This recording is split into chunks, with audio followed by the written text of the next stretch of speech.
Hi friends, இன்றைக்கி நம்ம என்ன வீடியோ பார்க்க போகிறோம் அப்படின்னா பீனட்டை பற்றி தான். ஸோ எல்லாருமே சாப்பிட்ருப்பீங்க இந்த பீனட் பட்டர். ஸோ ரொம்ப டேஸ்ட்டாக இருக்குது அப்படின்னு. இந்த பீனட் பட்டர் எப்படி உருவாகுது அப்படிங்கிறது தான் அது.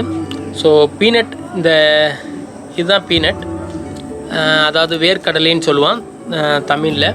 இந்த வேர்க்கடலை வந்து அவிச்ச வேர்க்கடலை, அதை வந்து நம்ம சாப்பிட்றோம். இந்த அவிச்ச வேர்க்கடலையிலேருந்து தான் இந்த பீனட் உருவாகுது. ஸோ ஃபஸ்ட்டு இந்த வேர்க்கடலை எப்படி உருவாகுது? ஸோ ஹோட்டல்லாம் நம்ம இந்த பீனட்டை வந்து தான் யூஸ் பண்ணியிருப்போம். ப்ரெட்டில் எல்லாத்துலேயுமே. ப்ரெட்டில் ரொம்ப healthy food, dieting, weight loss, weight gain எல்லாத்துக்குமே இந்த பீனட் பட்டர் யூஸ் பண்ணியிருப்போம்.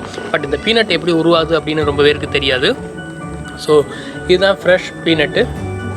இந்த ஃப்ரெஷ் பீனட் எப்படி உருவாகுது, அது எவ்வளோ நாள் வாழ்வு காலம், ஸோ அதை எப்படி உருவாக்குறாங்க அப்படிங்கிறதான் இந்த வீடியோவில் பார்க்க போகிறோம்.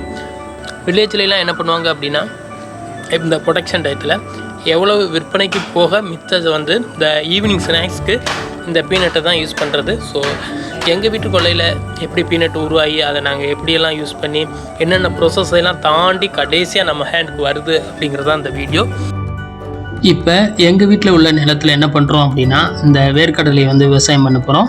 ஸோ 2 வகையாக விவசாயம் பண்ணுவாங்க. ஒன்று என்னென்னா ஈரமான நிலத்தில் வந்து தூவி விடுறது, இன்னொன்று என்னென்னா அந்த நிலக்கடலையை கொஞ்சம் முளைக்க வச்சு கொண்டு வந்து ஊன்றது. ஸோ நாங்கள் என்ன பண்ணுறோம் அப்படின்னா, நிலக்கடலையை வந்து தூவுற முறையை தான் பயன்படுத்துகிறோம்.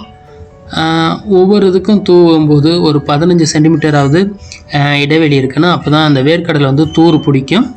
ஒரு தடவை தூர் பிடிச்சிருச்சு அப்படின்னா அந்த மழை காலத்தில் தண்ணி அதுவாகவே தேவைக்கு ஏற்ற மாதிரி அமைஞ்சுக்கிறோம். அந்த மழை காலம் போக போது இந்த மாதிரி பூ பூக்க ஆரம்பிச்சிடும். ஒரு தண்ணி விட்டதுக்கப்புறம் இந்த மாதிரி பூ பூக்க ஆரம்பிச்சிடும். ஸோ இந்த ஒரு பூ பூத்த உடனே நம்ம கடையில் விற்கிற அந்த மருந்து, பூச்சிக்கொல்லி மருந்து வாங்கி வந்து அடிச்சிட வேண்டியதுதான். அது ஏன் அப்படின்னா அந்த பூக்கள், அந்த எதுவும் சின்ன பூச்சிகள் எதுவும் எதுவும் இருக்காமல் இருக்கிறதுக்காக தான். ஸோ நம்ம விவசாய வேளாண்மை கடையில் போய் கேட்டாவே தெரியும், அவங்களே சொல்லிடுவாங்க இந்த மாதிரி கடலைக்கு பூச்சிக்கொல்லி அடிக்கணும் அப்படின்னு. ஸோ அந்த கொடுக்குற மருந்தை வந்து நம்ம அவங்க சொல்கிற ஈக்குவல் லெவலில், அதாவது அந்த தண்ணியோடு கலந்து மிஷினில் அடித்தோம் அப்படின்னா அந்த பூச்சிக்கொல்லிலாம் இருக்காது. ஸோ அந்த வேர்க்கடலை செடி வந்து நல்லா ஸ்ட்ராங்காக வளர ஆரம்பிச்சிடும்.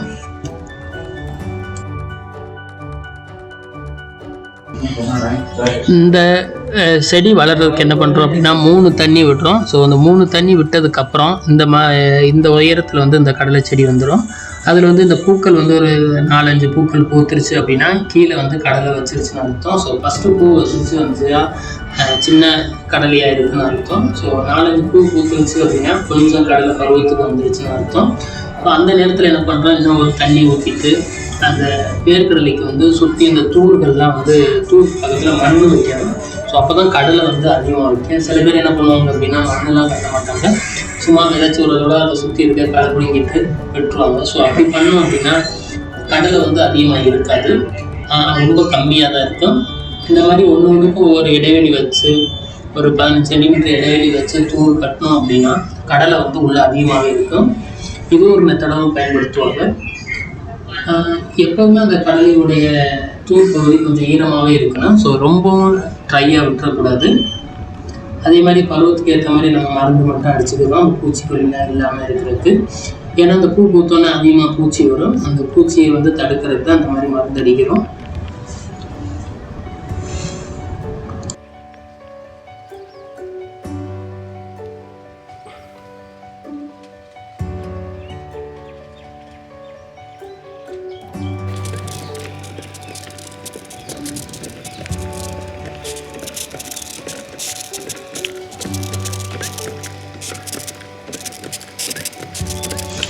இந்த கடலை செடிக்கு நாங்கள் ஒன்றுமே பண்ணல, தூர் மட்டும் கட்டணும், அடுத்து களை கொடுக்கணும்.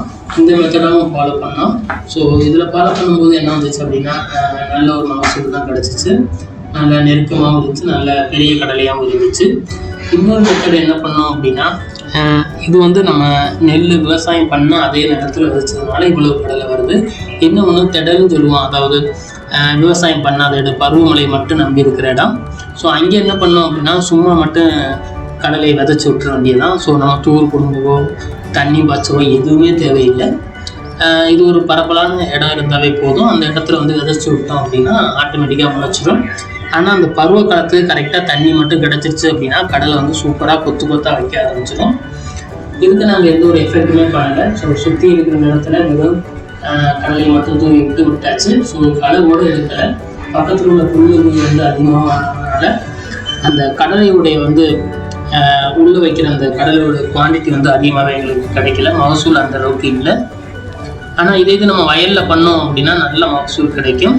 இது நிலம் சும்மா தானே இருக்குது அப்படிங்கிறக்காக தான் இது பண்ணோம். ஸோ இதுலேயும் பார்த்தோம் அப்படின்னா அந்த கரெக்டாக பெய்யுற அந்த பருவகாலம் மழை பெஞ்சிச்சு அப்படின்னா நல்ல ஒரு மகசூலை பெறலாம்.